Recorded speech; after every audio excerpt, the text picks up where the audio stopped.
Hey everybody, this is Sarah Whitaker. And Salty Dalty. Here for Working the World, episode 18. We're going to be doing tag teams today. And basically what their significance in the world of wrestling has been, and what it has been, and its psychology. So, what is the jargon of the day, Sarah? Well, before that, I have to warn everybody that we can find our podcast on our favorite podcast platforms, as well as YouTube, Working the World 0240. You gotta get that shameless plug-in, don't you?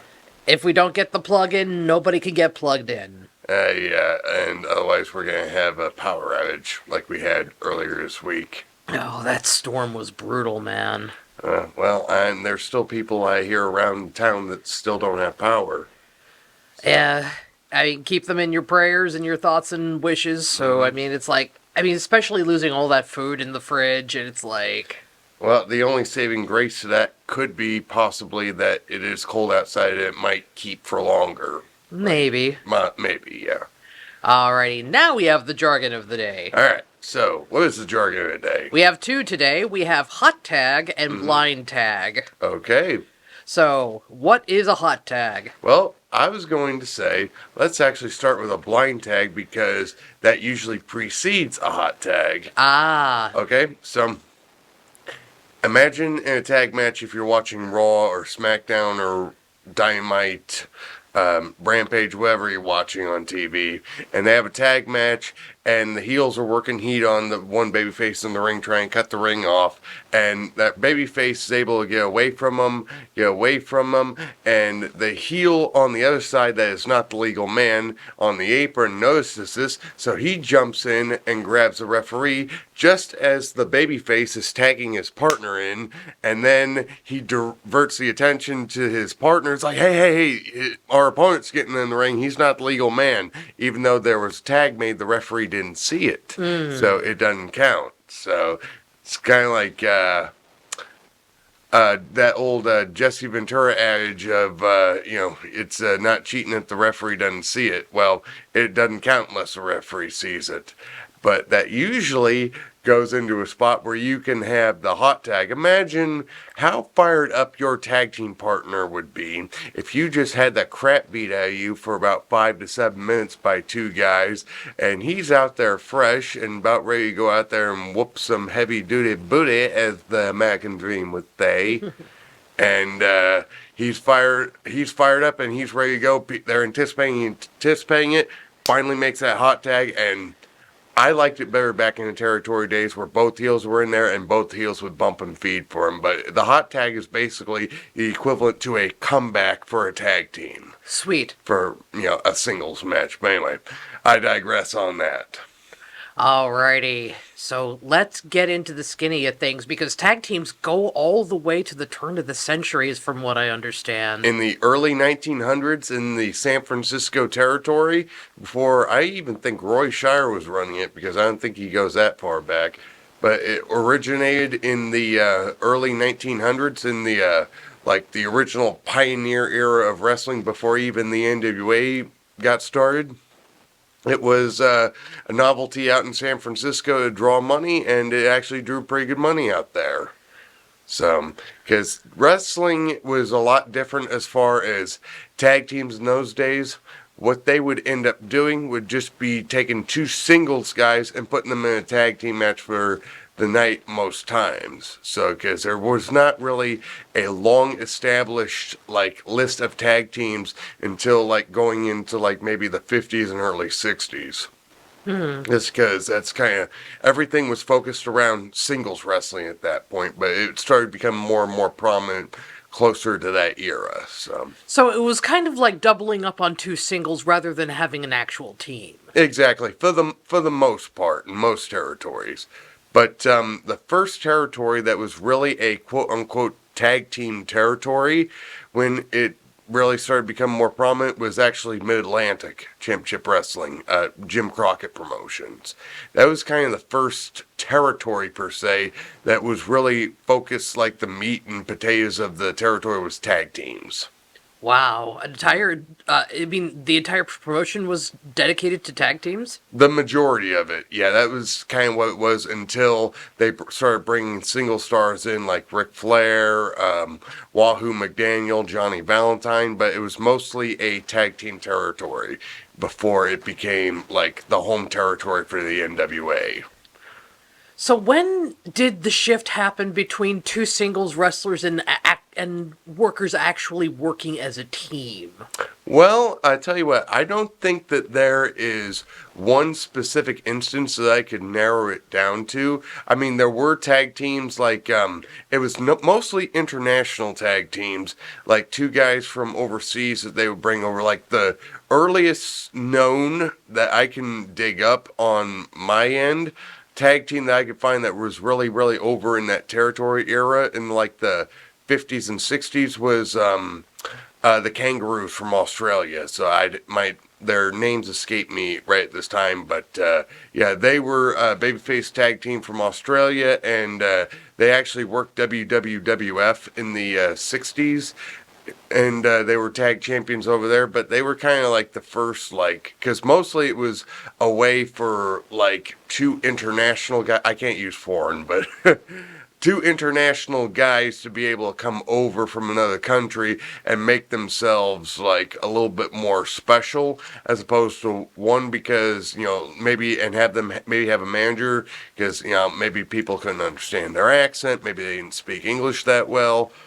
But it could be one of those deals where it's like they felt like maybe having two of the same would stand out more than one of a single. So, Awesome sauce. but I was gonna say, there was also certain wrestlers from the territory era. One, you probably never heard this name before, but there was a gentleman who was Japanese by the name of Mitsu Arakawa. He was American, well, actually Hawaiian by birth, but came over to the U.S. in the 50s, and he was always portrayed as a Japanese heel, especially because that's what they did in the territory era.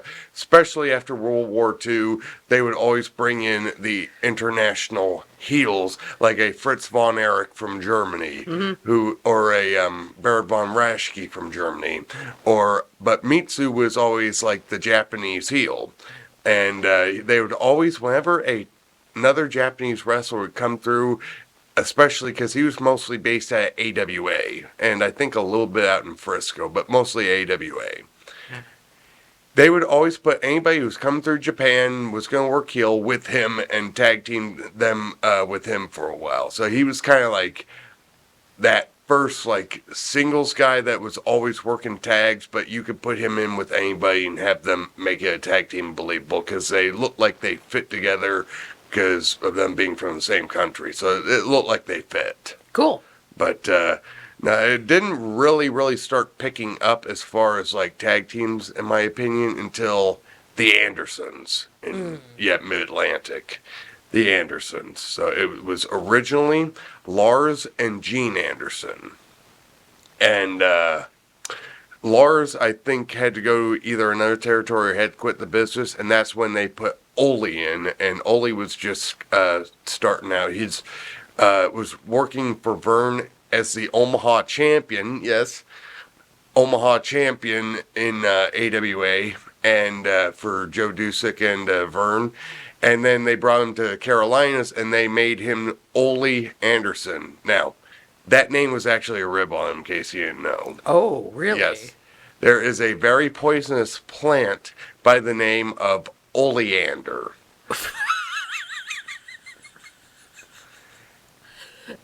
Yes. And they figured with Alan Rogowski's very rough, outspoken personality, that would be a perfect name for him, Ole Anderson. And plus, Gene needed a partner, and Gene broke in Minneapolis under Vern as well, as did Ole, or Alan Rock Rogowski, whatever the hell you want to call him. But that's how Gene and Ole became a tag team. They were tag team champions pretty much throughout, off and on through the entirety of the 70s, even to the early 80s in that territory. They were kind of like the foundation of Mid-Atlantic, even though like they had Johnny Valentine, like I said, they had Wahoo McDaniel, but they were the ones that through that era, Paul Jones that kind of stood out. But if you ask me, tag team wrestling didn't really start picking up till about that time. But next question. Alrighty. So when do we have the flashy, like the Rockers, the Midnight Express? I mean, when do we have these main event possible tag teams that draw a lot of money and are over and a draw because they are a team? Well, I tell you what, I think it did kind of start a little bit with Ricky and Robert having that, tag team that not only worked like a tag team, but actually wore like similar gear and similar. Well, I mean, the Andersons did that too with their boots, but they did a little bit of the tag team wrestling, but they were mostly more like hold you down, work the arm, make them submit, all that.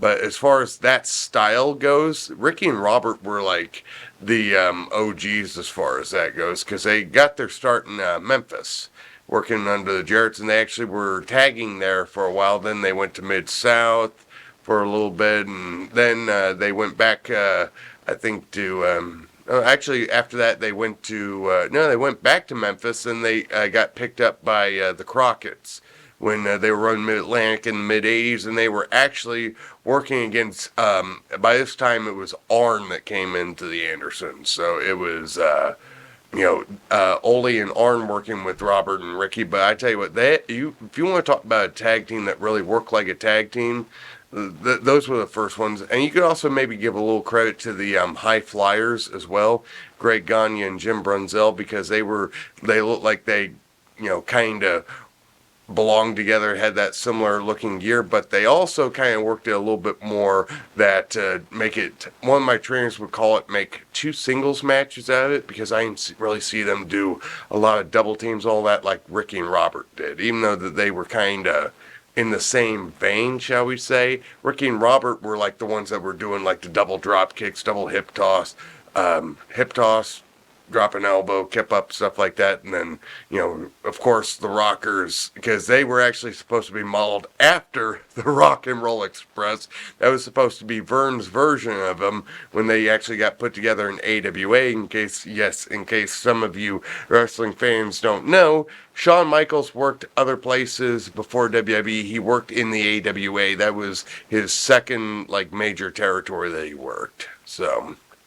Cool beans. Now, I know that Stan Hansen and Brody tag teamed in Japan. Mm-hmm. What other tag teams internationally were seen as high draws or important figures?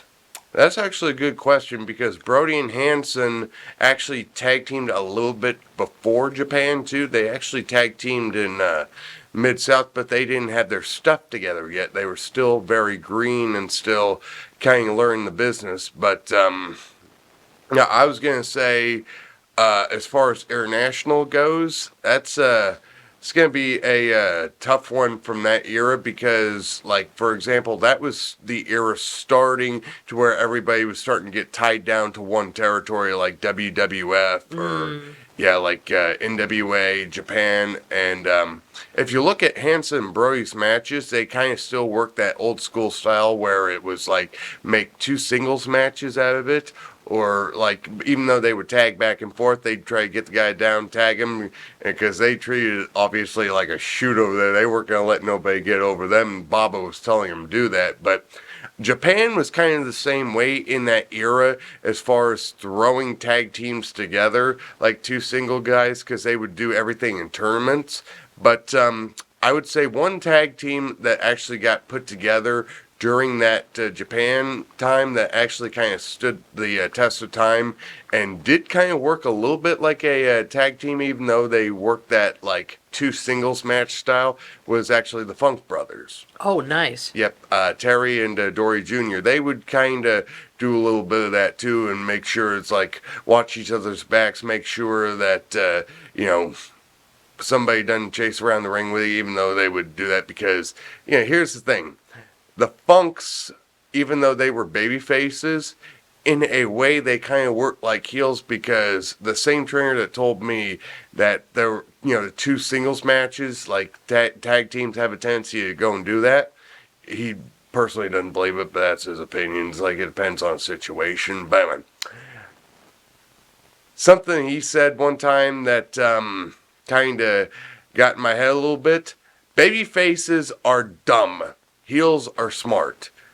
The Funks were smart baby faces. They ain't going to make themselves too open in the ring because they would always get their hands up and stuff like that. It was one of those deals where they kind of, like, and they were baby faces, and there were other native people in Japan that would be putting together as tag teams that weren't as over as the Funks or as hot as Brody and Hanson. I mean, it just goes to show you never know what you're going to get over there in Japan. But, I was going to say, the Funks would probably be the ones that kind of fit that mold because they also went back to the States and, did stuff in ECW too when Terry had his run over there. But they kind of, it was kind of like one of those deals where as far as like internationally goes, like that didn't come on until maybe later on, like maybe the Dudleys going from promotion to promotion to promotion to promotion without changing anything about them doing that. Alrighty. But I digress. Well, while we're talking about going from promotion to promotion, let's talk about the psychology of tag teams that it seemed to have evolved quite a bit from its beginning startup and into the... I mean, it went into different things like trios and stuff like that, but that's another ball game. Yeah. That's another. We'll get into that. That's a completely different psychology in trios because Mexico, they had their own style that fits their own culture and psychology that a lot of American wrestlers, that wouldn't work over here or anywhere else but Mexico. Right, but I mean, but it splintered. The psychology of tag teams splintered into different aspects, including like teams that acted like a team rather than just two singles. Right. So let's delve into that a little bit. Okay, well, like I said, G and Ole would be the first tag team that I've actively watched that went and did that kind of style, where it's like they'd hold a wrist lock, tag in, beat the arm a little bit, get back on it, because that was the Andersons things. They wanted to injure people's arms. That was their gimmick. The Minnesota Wrecking Crew was also their alternate nickname. Gene Ole Anderson, Arn Ole Anderson, the Minnesota Wrecking Crew, or the Andersons. But the psychology of a tag match is quite simple. Baby faces work together like a team in some form or fashion. Now, the way that it was done back in the day was very similar to Ole and Gene. Same with baby faces, except the baby faces wouldn't be cheating and doing things behind the ref's back like a heel would, but they would still kind of work together a little bit like a team, but they'd be focusing more or less on trying to win the match, for themselves. The tag teams, as far as going later on to Ricky and Robert and Sean Marty and all that, were all about the double team moves and doing one move with two guys together on one guy, and using, it's like, oh, there's two of us in the ring, we got 5 seconds, let's go ahead and do something together and make double impact. Because I think that also partially came out of necessity too, because Sean and Marty had Demolition go and tell them, and Demolition didn't mean anything ill by this, but they're trying to stand their ground and work their size and protect their size. We're not going to bump for you unless it's a double team, because that was their way of saying, it's like, it takes two of us or two of you guys to get one of us down. That point kind of makes you guys the underdogs, and plus also, like, when we are able to get on you, you guys are able to get more sympathy. But I digress on that. As I was going to say, it kind of was always the same way, except they kind of emphasized working together as a team more offensively. As a heel, let's go ahead and book us a little tag match. Ding, ding, ding. Okay. Baby faces outside, heels outside, one baby face in there. All right, they tie up. They're going boom, boom, boom. The heel does something, get baby face in a headlock, and he shoots him off, tackle, drop down, hip toss, arm drag, gets it again, goes to his corner, tags his babyface partner. They whip him off, do a double hip toss, double elbow drop, okay? Then the other babyface goes and hooks an arm, whatever. Then the heel works him back to his corner, cuts him off, boom, boom, boom, tags his partner in, they start double teaming on him a little bit, and that babyface fires back, he goes to whip his heel opponent off, the heel reverses, and his heel partner is on the apron and gives him a kick to the back of the head when he hits the ropes like that, and then cuts him back down, and they're in the heat right there. And the whole time they're working heat on him, they're trying to keep him away from his babyface partner because he knows he's newer, he's fresher and all that.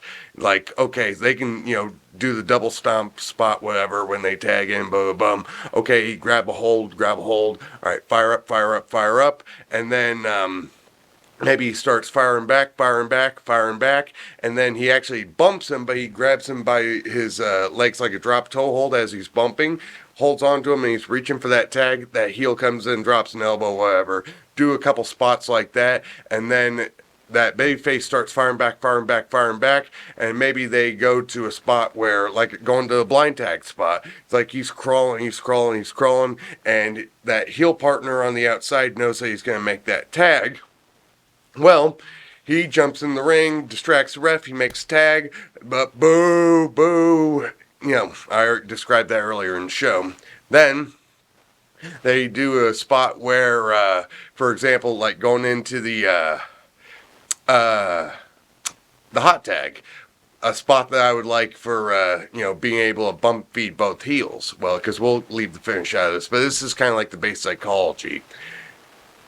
Both heels whip up babyface. He ducks a double clothesline from the heels, hits the ropes on the other side, hits them with a double drop kick, bumps, and then he's crawling to the corner. Both heels are in the ring, and one of those heels makes it up to his feet just enough to kind of try to grab the babyface by his leg, but it's too late. He makes that hot tag, and both heels are on their feet, and babyface, boom, bumping those heels around, and finally gets a false finish on whoever the legal one is, or whoever the referee decides is the legal one.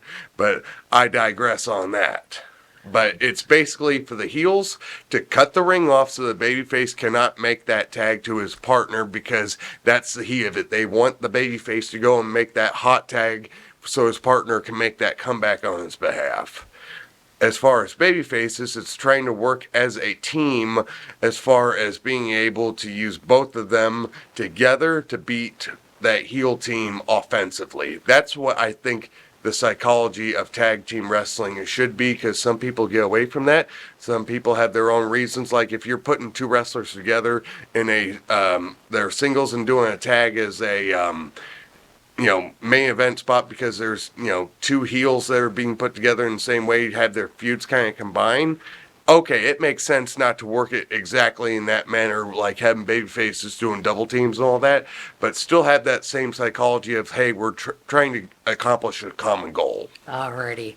So before we dip out, what experiences do you have as a wrestler with your own tag teams?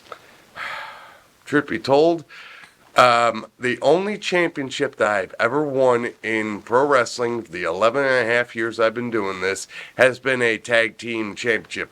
Candyman, Willie Sweet, and myself, Sweet and Salty. Yes, that was her idea to give us that nickname. We actually won tag titles out in Next Level Wrestling out in Sioux City while he was wrestling there, and it was kind of one of those things where it's kind of like, oh, you're sick like me, I'm sick like you. Let's form a tag team together.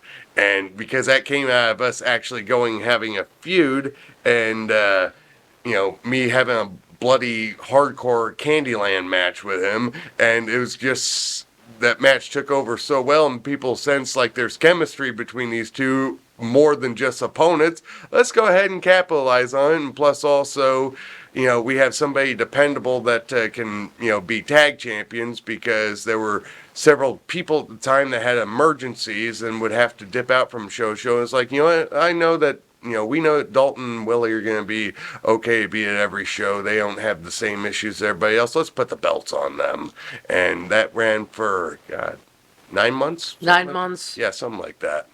But yeah, that's the only championship that I had, and of course, I don't know if you can call this a tag team as much as crack bearing, but also Purple and I being tagged together over at PWP.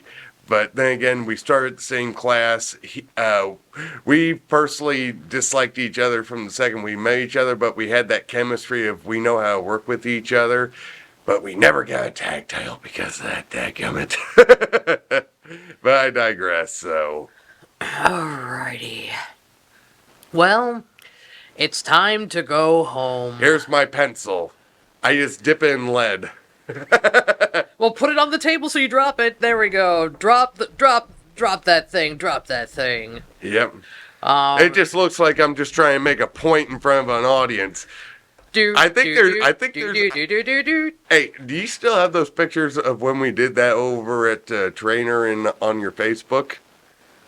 Oh, the pencil? No, of me, standing at the podium, bop, bop, bop. Oh yeah, I still have those. Those are on my Facebook. Yeah, you gotta repost those. Maybe put a couple of those as, maybe put one of those as, if you can find like a way to put the picture on the podcast as far as like the screenshot of it or still shot of it on like maybe when this goes on YouTube, do that. Maybe so. Okay, speaking of Facebook, that would be my personal Facebook.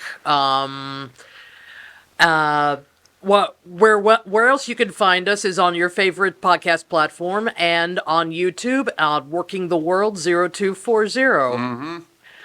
Alrighty, is there anything else you would like to add before we head out? Well, to give them an update on the injury, did we get a chance to do that yet? Let's give them an update. Basically, my knee is more screwed than what I thought. Just to make it short, the hyperextension was actually worse than just a hyperextension. It was actually a partial tear in my PCL on my right knee. Doctor told me brace it up because what actually happened, what made me go and get this checked out even further, is a bursa sac exploded in my right knee. While I was doing box squats, and I done the same weight. Had 225 on my back like a couple weeks before. I felt my body could handle that because I had done earlier in the weeks. Like, let's go ahead and do this. And then when I got to rep number 3, imagine a brake pedal at the bottom of my knee, a brake disc and a rotor at the top of my knee, and it's filled to the brim full of brake fluid, and it's closed hydraulic system, and you are going 200 miles an hour in your car, and all of a sudden you jump on your brakes that aren't anti-lock like that, and yeah, that's what it felt like with that fluid from that bursa sac shooting up into my knee. Go to the ER, they say, yep, you have partial tear in your PCL, you have bursa sac, but it's going to heal up because you're a medical miracle, all that, blah, blah, blah. You should not be doing 225 if you're normal with that on your back after this injury. It's amazing that you're still able to have this range of motion. Go home and heal up for 4 or 6 weeks. So. Speaking about going home. Oh, I want 5 more minutes. All right. Stay classy, shoot the hef, and be awesome. In this case, shoot the leg. Whew. Alrighty. All right, take her easy. Have a good one, folks. Take it easy.